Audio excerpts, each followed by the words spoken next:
Hi everyone, I'm Alexandra Conroy. I used to be a corporate lawyer and a partner in the city in London, and I now run my own business as a performance coach for lawyers. So welcome to my February newsletter. This month's topic is, are you suffering from imposter syndrome? Now this topic is very close to my heart, and I'm pretty sure, in fact I'm 100% sure based on the statistics, that most of you watching this video will be impacted by imposter syndrome in one way or another. And to see whether that's true, I want to ask you a few questions.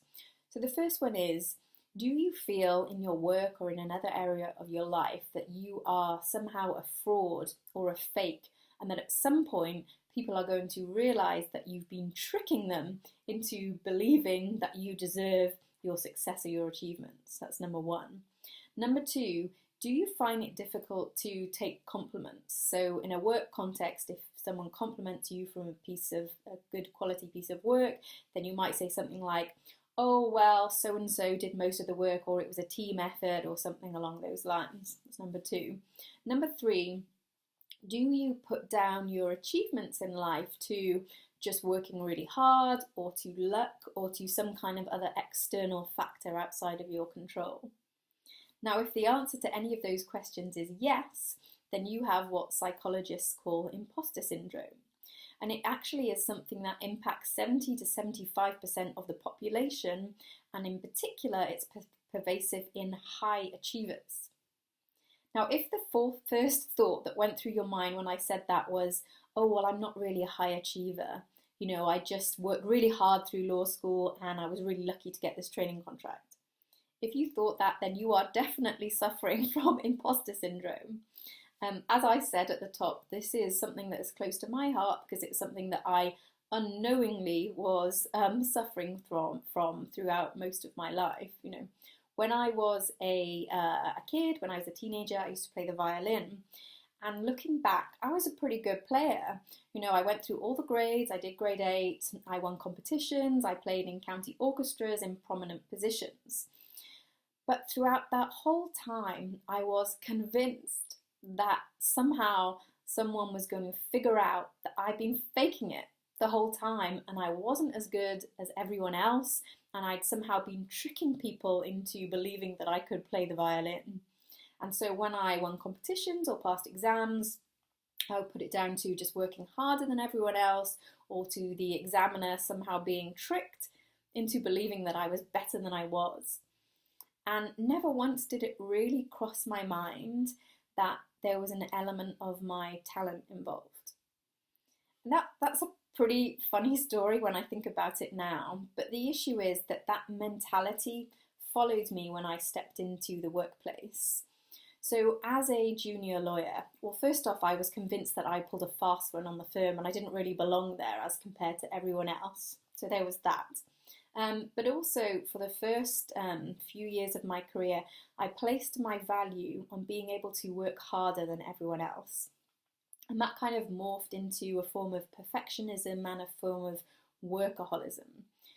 And that was okay as a junior lawyer because obviously you're expected to work long hours, and perfectionism and attention to detail is not a bad thing.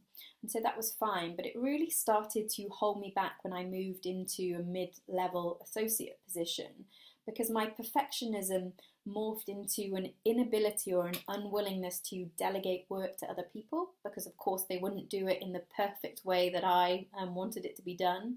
And that prevented me from stepping up to the next level. And also my perfectionism led to me working longer and longer hours, and that combined with other things led to a kind of burnout for me at mid-level associate position. So it's important to think about how your imposter syndrome might start to impact your performance at work. And there are other symptoms that can show up. So procrastination is along the similar lines of perfectionism, in that because you're afraid to step out of your safe zone for fear of being found out as a fraud, you don't push yourself to the next level and you stall projects in the areas that you're comfortable with. It can also sometimes prevent people from speaking up with new ideas and creativity because they're afraid of being found out as not being as smart, or not having as much knowledge as people think they do.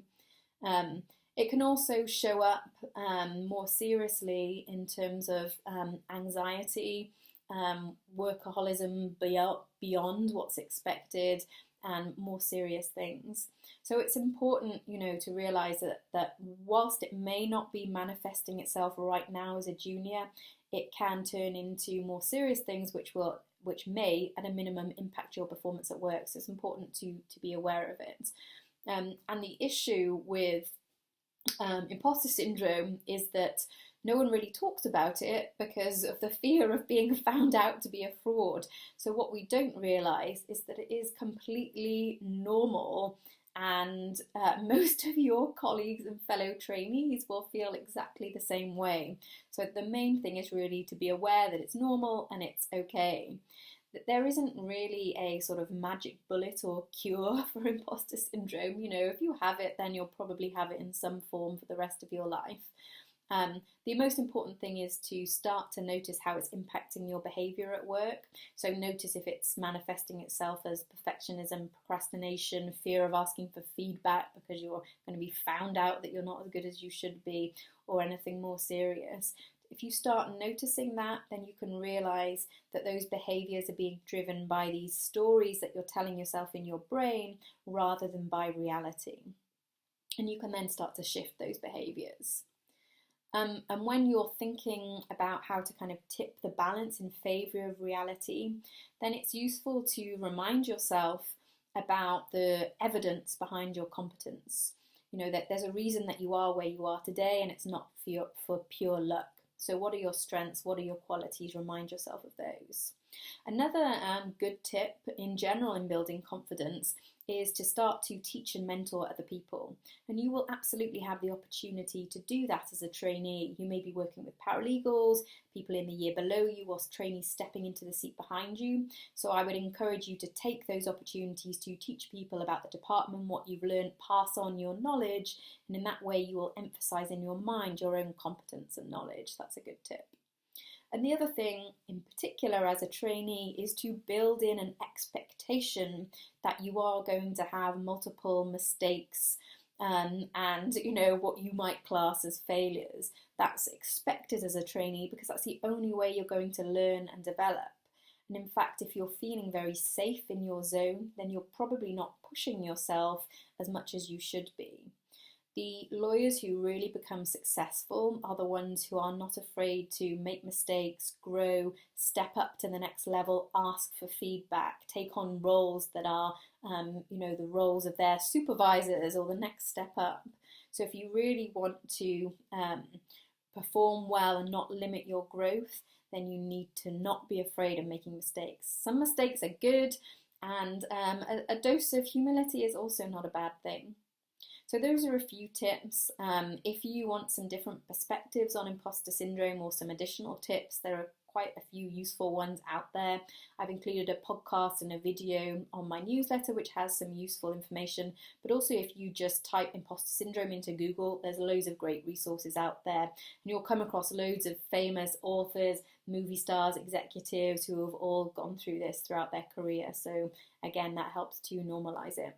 If you want to delve a bit deeper into how this is actually impacting your work and some strategies to overcome that, then feel free to reach out to me and we can work one-on-one. My email is alex@alexandraconroy.co.uk. Also, please do flick this on to your colleagues and your friends. Remember that a large proportion of them, whether they mention it or not, will be impacted by imposter syndrome, so let's spread the word. That's it for this month. Have a great March. Take care. Bye.